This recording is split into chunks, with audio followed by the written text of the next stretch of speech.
শুরুতেই নজর রাখবো একটু গরমের দিকে, কারণ গরমে পড়ছে দক্ষিণবঙ্গ। আজ ও কাল চরম তাপপ্রবাহের সতর্কতা রয়েছে এবং কলকাতাতেও লু পরিস্থিতি। আমাদের সঙ্গে সরাসরি রয়েছেন প্রতিনিধি বিশ্বজিৎ। বিশ্বজিৎ, সব মিলিয়ে কি পরিস্থিতি হচ্ছে, কি বলছে হাওয়া অফিস?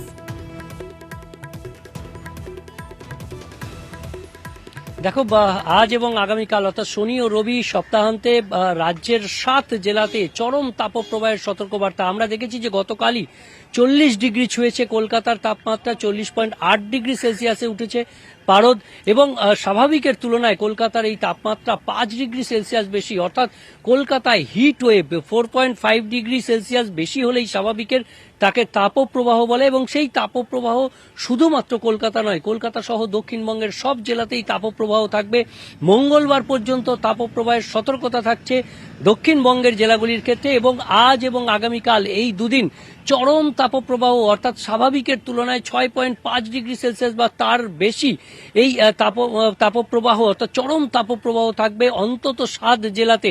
কোন কোন জেলা? পূর্ব এবং পশ্চিম মেদিনীপুর থাকবে, ঝাড়গ্রাম থাকবে, পুরুলিয়া, বাঁকুড়া এবং পশ্চিম বর্ধমান ও বীরভূম। এই জেলাগুলিতে তাপপ্রবাহ অর্থাৎ পশ্চিমাঞ্চলগুলো, কার্যত পশ্চিমাঞ্চলের জেলাগুলি দাবদাহে জ্বলবে, এমনটাই আজ এবং আগামীকাল পরিস্থিতি দাঁড়াবে। অন্যদিকে গরম হাওয়া উত্তর ও উত্তর পশ্চিমের দিক থেকে যে গরম হাওয়া আসবে তাতে লু এর পরিস্থিতি তৈরি হবে। পশ্চিমাঞ্চল তো বটেই, কলকাতা সহ সংলগ্ন জেলাগুলিতেও, এমনকি উপকূলের কাছাকাছি জেলা যেমন আমরা জানি যে ক্যানিং এবং ডায়মন্ড হারবার, সেখানেও তাপপ্রবাহের মতন পরিস্থিতি তৈরি হয়েছে, এমনটাই আলিপুর আবহাওয়া দপ্তরের রিপোর্ট। এবং বেশ কিছু জায়গাতে, কলকাতা সংলগ্ন বেশ কিছু জায়গাতে 40 ডিগ্রি পেরিয়ে 42 ডিগ্রির পথে তাপমাত্রা। আজ এবং আগামীকাল এরকমই দাবদাহে জ্বলবে পূর্বে দক্ষিণবঙ্গ। তারপর কিছুটা তাপমাত্রা একই রকম থাকলেও তাপপ্রবাহ থাকবে মঙ্গলবার পর্যন্ত। সোমবার উপকূলের 2-1 জেলাতে হালকা বৃষ্টির সম্ভাবনা, এবং তারপর মঙ্গলবার বেশ কিছু জেলাতে হালকা বৃষ্টি, বজ্রবিদ্যুৎ সহ বৃষ্টির সম্ভাবনা। তবে এই বৃষ্টিতে দাবদাহ কতটা কমবে সে নিয়ে নিশ্চয়তা দিতে পারেনি আবহাওয়া দপ্তর। সে নিয়েই প্রশ্ন প্রত্যেকের মনে, এবং আমরা বিভিন্ন জায়গার ছবি সকাল থেকে আপনাদের দেখিয়েছি, আর পুরুলিয়ার ছবি এই মুহূর্তে দেখাচ্ছি আপনাদের। পুরুলিয়াতেও প্রচন্ড দাবদাহ, তীব্র গরমে চলছে পুরুলিয়া। সেখানকার এই মুহূর্তের কি পরিস্থিতি? আমাদের সঙ্গে সরাসরি রয়েছেন প্রতিনিধি ইন্দ্র বলতে পারবে। ইন্দ্র, এখন তো বেলা অনেকটা বেড়েছে, এখন ঠিক কি অবস্থা ইন্দ্রজিৎ? দেখো অনিন্দিতা, 42 ডিগ্রি তাপমাত্রা ইতিমধ্যেই পৌঁছে গেছে, এবং এই তাপমাত্রা যত বেলা বাড়ছে ততই বাড়বে বলে মনে হচ্ছে। যেভাবে রাস্তাঘাট ফাঁকা হয়ে আসছে, সাধারণ মানুষ খুব প্রয়োজন ছাড়া বেরোচ্ছে না। কারণ যেভাবে আগুন ঝরছে, এক কথায় বলা যেতে পারে যে তাপপ্রবাহ শুরু হয়ে গেছে পুরুলিয়াতে, তাতে সাধারণ মানুষ বাইরে বেরোলে অসুস্থ হয়ে যাচ্ছে। খুব প্রয়োজন ছাড়া সাধারণ মানুষ বেরোচ্ছে না বাইরে। যাদের স্কুল রয়েছে, যারা কাজের জন্য বেরোচ্ছে, তারা একেবারেই ছাতা মাথায় এবং সাদা কাপড় জড়িয়ে চোখ মুখ ঢেকে বাইরে বেরোচ্ছে। যদিও তাতেও রেহাই নেই, যেভাবে গরম পড়ছে এবং যেভাবে তাপপ্রবাহের পরিস্থিতি তৈরি হয়েছে জেলায়, তাতে একেবারে গ্রাম থেকে শহর একই চিত্র, হাঁসফাঁস অবস্থা এই তীব্র দাবদাহে। এবং যত বেলা বাড়ছে, বিশেষ করে 11টা থেকে 5টা অবধি বাইরে থাকা যাচ্ছে না। কার্যত সাধারণ মানুষ যারা রয়েছে তারা চাইছে যে এই সময়, এইটুকু সময় 11টা থেকে 4টা কি 5টা অবধি বাড়ির মধ্যে থাকতে, রাত্রেবেলায় কাজকর্ম সেরে নিতে, কেনাকাটার কাজকর্ম বা সকাল সকাল কাজকর্ম সেরে নিতে। কিন্তু যাদের স্কুল রয়েছে বা যারা প্রতিদিন কাজ করে বাইরে, তাদের সমস্যায় পড়তে হচ্ছে। তারা অসুস্থ হয়ে পড়ছে, গাছের তলায় বিশ্রাম নিচ্ছে। ফলে পরিস্থিতি ঘোরালো তৈরি হয়েছে, এবং এই পরিস্থিতি কবে স্বাভাবিক হবে এখনই বলা সম্ভব না। তবে যত বেলা বাড়ছে ততই একেবারেই সূর্যের যে চাঁদি ফাটা রোদ, তার প্রকোপ বাড়ছে, এবং সাধারণ মানুষ বাইরে বেরোলে অসুস্থ হয়ে যাচ্ছে। অল্প হাঁটাহাঁটি করলেই একেবারে বিশ্রাম নিতে হচ্ছে।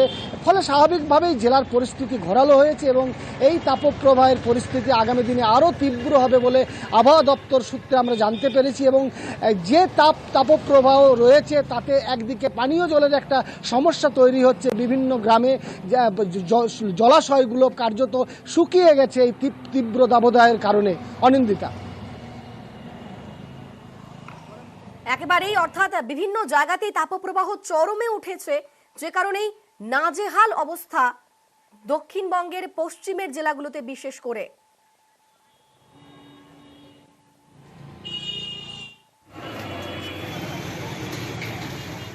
এই তাপপ্রবাহে যখন নাজেহাল অবস্থা জেলাবাসীর, প্রত্যেক মানুষ তারা সমস্যায় পড়েছেন, তখন নাভিশ্বাস উঠছে পশু পাখিদেরও। দুর্গাপুরের তাপমাত্রা পৌঁছে গিয়েছে 42 ডিগ্রির ঘরে, আর সে কারণেই কাঁকসার সংরক্ষিত বনাঞ্চলে বিশেষ ব্যবস্থা নেওয়া হয়েছে।